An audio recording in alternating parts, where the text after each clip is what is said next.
இனிய காலை வணக்கம். மகிழ்ச்சியின் தினம் ஒரு யோகா என்று உங்களுக்கு செய்து காமிக்க இருக்கிற ஆசனம் திரியக புஜங்காசனம். திரியக புஜங்காசனம் 2 சுற்றுகளாக செய்து காமிக்க இருக்கிறோம். முதல் சுற்றில் ஒரு 15 அல்லது ஒரு 20 எண்ணிக்கை செய்து முடித்துவிட்டு ஓய்வுக்கு பின் மூச்சு சுவாசம் முடிந்த பிறகு 2வது சுற்று செய்து காமிக்க இருக்கிறோம். 2 சுற்றுகள் செய்து காமித்த பிறகு திரியக புஜங்காசனம் செய்வதனால் ஏற்படும் நன்மைகளை பார்த்து தெரிந்து கொள்ள இருக்கிறோம். இடையில் ஆசிரியர் அவர்கள் வர்ணனையில் படங்கள் பற்றிய தகவல்களை பார்த்து தெரிந்து கொள்ள இருக்கும். முடிவில் கருத்து கண்ணாயிரம் இறுதி பகுதியில் சில கருத்துக்களை பார்த்து தெரிந்து கொள்ள இருக்கிறோம். இப்போ இந்த திரியக புஜங்காசனம் செய்து காமிக்கிறோம். இந்த ஆசனம் நம்ம புஜங்காசனம் எப்படி செய்கிறோம் அந்த நிலையில் தான் இந்த ஆசனம் இருக்கும். கொஞ்சம் இது காலில்னா புஜங்காசனம் இப்படி காலை இப்படி ஃப்ளாட்டாக அப்படி வச்சுப்போம். இந்த ஆசனம் அப்படி இல்லாமல் சரி 1.5 அடி அகலத்தில் இப்படி வச்சுக்கிட்டு இப்படி ஃப்ளாட்டாக வச்சுப்போம் புஜங்காசனம். இது இப்படி வச்சுக்கணும். இப்படி வச்சுக்கிட்டு புஜங்காசனத்தில் இப்படி நல்லா வளைப்போம். அதுமாரி இல்லாமல் இது தலைப்பகுதி இந்த கழுத்து பகுதி இப்படி லைட்டாக இந்த பக்கம் இப்படி இதுமாரி செய்கிற முறையில் இருக்குது இந்த ஆசனம். இந்த ஆசனம் எளிமையான ஆசனம் தான், பலன்கள் நிறையா இருக்குது. அதுக்கு முன்னாடி சில ஆசனம் செய்வதற்கு முன்னால் உடல்நல பயிற்சிகளை செய்து விட்டு ஆசனத்தை செய்து காமிக்க இருக்கிறோம்.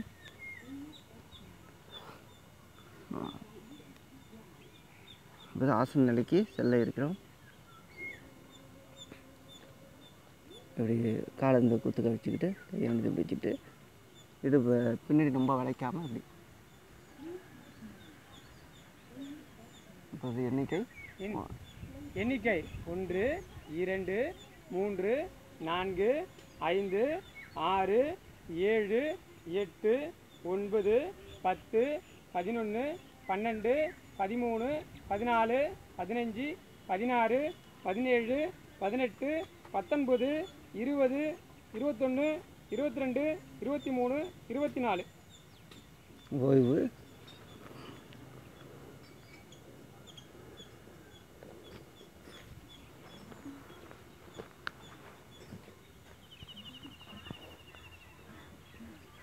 இரண்டு கைகளையும் சென்மத்தில் வைத்து கொண்டு ஆழ்ந்த மூச்சை மெதுவாக இழுத்து மெதுவாக மூச்சை விட வேண்டும்.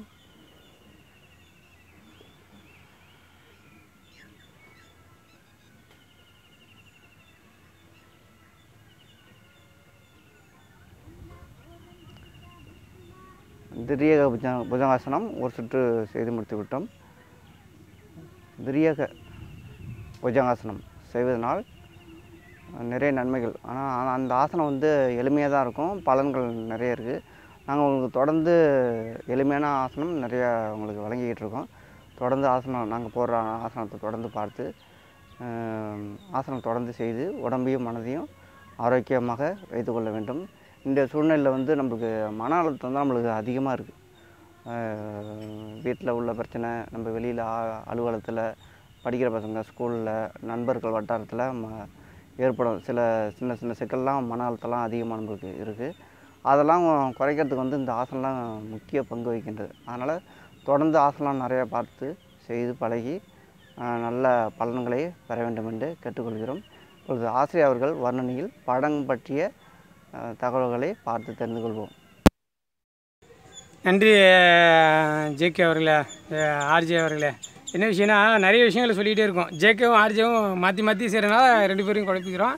நீங்கள் உட்காந்துருக்க ஆர்ஜே அவர்களோட ரொம்ப நிதானமாகவும் 2 பேருமே நிதானமாக பேசக்கூடியவங்க. நல்ல தெளிவான முயற்சிகளும் தெளிவான விஷயங்களும் கொண்டு போய் சேர்க்குறதுல மிக தெளிவாக இருப்பாங்க. சரி, ரைட்டு. இன்றைக்கி சீசன் பழமாக இருக்க கிராமத்து பழங்களில் சீசன் பழம் தான். இந்த வறண்ட பகுதியில் நிறைய கிடைக்கக்கூடிய பழம் இது முந்திரி பழம். முந்திரி பழம் சாப்பிட்றதுனால என்ன பலன்கள் அப்படின்னா, முந்திரி பழத்துலையும் பலன்கள் இருக்கான்னு? ஆமாம், இருக்குது, கண்டிப்பாக இருக்குது. முந்திரி பழத்தில் நிறைய விஷயங்கள் செய்கிறாங்க. முந்திரி பழம் என்னென்னலாம் பழம் இருக்குது அப்படின்னு பார்த்தோன்னா, முந்திரி பழம் பார்த்திங்கன்னா கலர் வேணால் மஞ்சள் கலரில் இருக்கும், ரோஸ் கலரில் இருக்கும். முந்திரி பழங்கள்லாம் நிறைய விஷயங்கள் இருக்குது.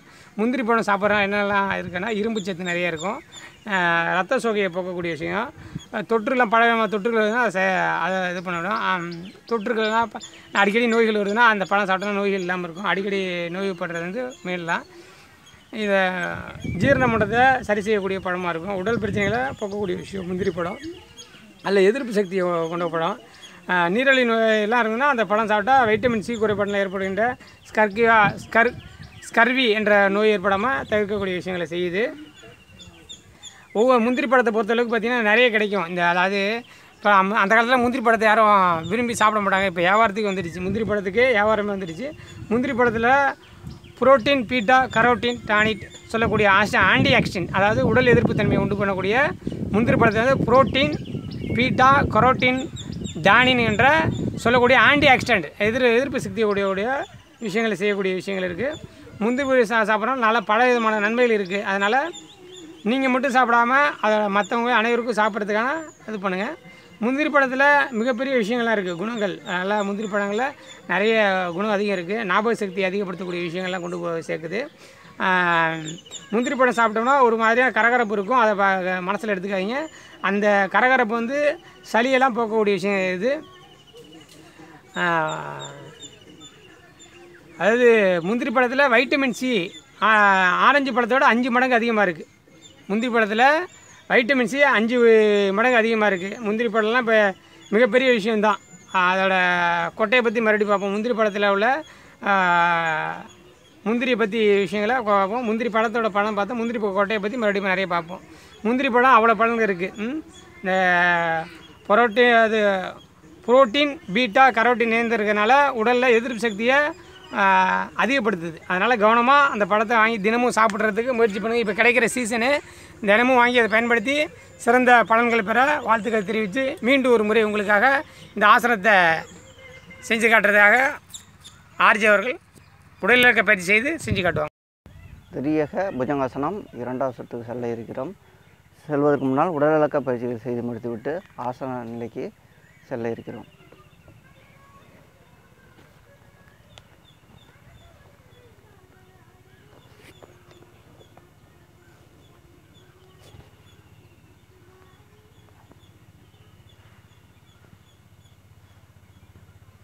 ரெண்டு காலி நல்லா 1.5 மீட்டர் அகலத்தில் 2 காலையும் இப்படி விரித்த மாதிரி வச்சுக்கிட்டு இந்த 2 கையும் இப்படி குத்துக்க வச்சுட்டு முன்னாடி வலது பக்கம் திரும்பினா இப்போ இடது பக்கம் திரும்ப இருக்கிறோம்.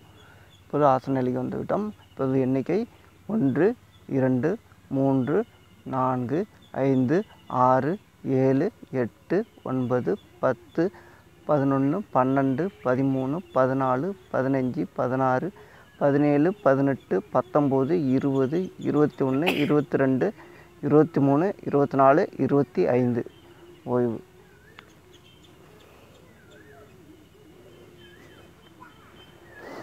ஆசனத்தை மெதுவாக கழற்றி விட்டு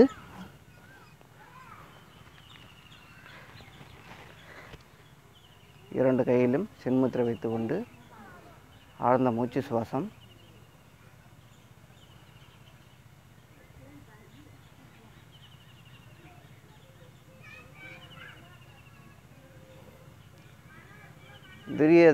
திரியக புஜங்காசனம் செய்வதனால் ஏற்படும் பலன்கள். இந்த திரியக புஜங்காசனம் செய்வோம்னா நம்ம ஆசனம் புஜங்காசனம் செய்கிறோம் இல்லையா, அதில் என்னென்ன நன்மைகள் கிடைக்குது, அனைத்து நன்மைகளும் இந்த திரியக புஜங்காசனத்தில் கிடைக்குது. குடல் பகுதி அடியில் உள்ள குடல் பகுதியெலாம் பலம் பெறுகின்றன. இடுப்பு பகுதி நம்ம அப்படியே முறுக்கிறோம் இல்லையா, அதனால் இடுப்பில் உள்ள சதையெல்லாம் குறையுது, இடுப்பு வலியெல்லாம் போயிடுது. இடுப்பு சம்பந்தமான பிரச்சனைலாம் நீக்கப்படுகின்றன. அதுமாரி கழுத்தையும் திருப்புறோம் இல்லையா, அதனால் கழுத்தில் உள்ள வலி, இந்த தைராய்டு சம்பந்தமான பிரச்சனைலாம் தீர்க்கப்படுகின்றன. வயிற்றில் உள்ள இந்த மலச்சிக்கல் அது சம்பந்தமான பிரச்சனை, வயிற்று உள்ளுறுப்பு, கல்லீரல், கணையம் எல்லாம் பலம் பெறுகின்றன. முதுகுத்தண்டு நெகிழ்தன்மை அடைகின்றன. திரியக புஜங்காசனம் செய்வதனால் ஏற்படும் பலன்களை பார்த்து தெரிந்து கொண்டோம்.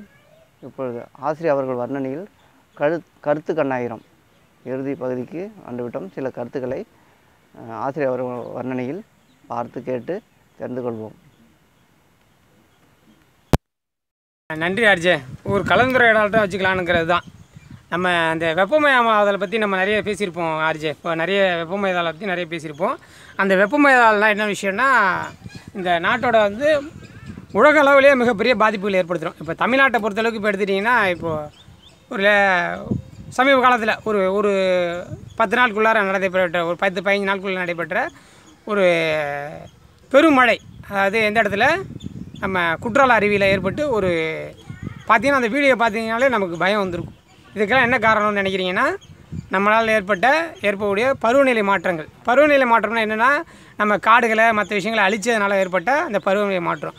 அதை நம்ம அனைவரும் அந்த பருவமழைக்கு மிகப்பெரிய கொடுமை பண்ணிட்டோம். அந்த மரங்கள்லாம் வெட்ட ஆரம்பிச்சிட்டோம்.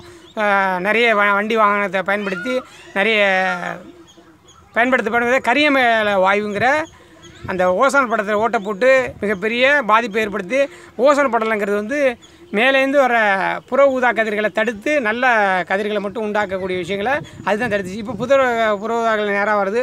சூரியனுடைய வெளிச்சம் வந்து இந்த நேராக ரிஃப்ளெக்ட் ஆகிறதுனால பலவிதமான மாற்றங்கள், பனிக்கட்டுகள்லாம் உருகி இதாகிறதுனால அந்த மலைப்பகுதியும் மழை வந்து சீராக பெய்யும். நம்ம ஏரியாவில் இப்போ வந்து மழை பெய்யுதுன்னா கொட்டோன்னு கட்டுது. அதாவது பெய்கிற மழை வந்து ஒரு மணி நேரத்தில், ஒரு நாளில் 10 சென்டிமீட்டர் மழை பெஞ்சால் என்ன ஆகுது?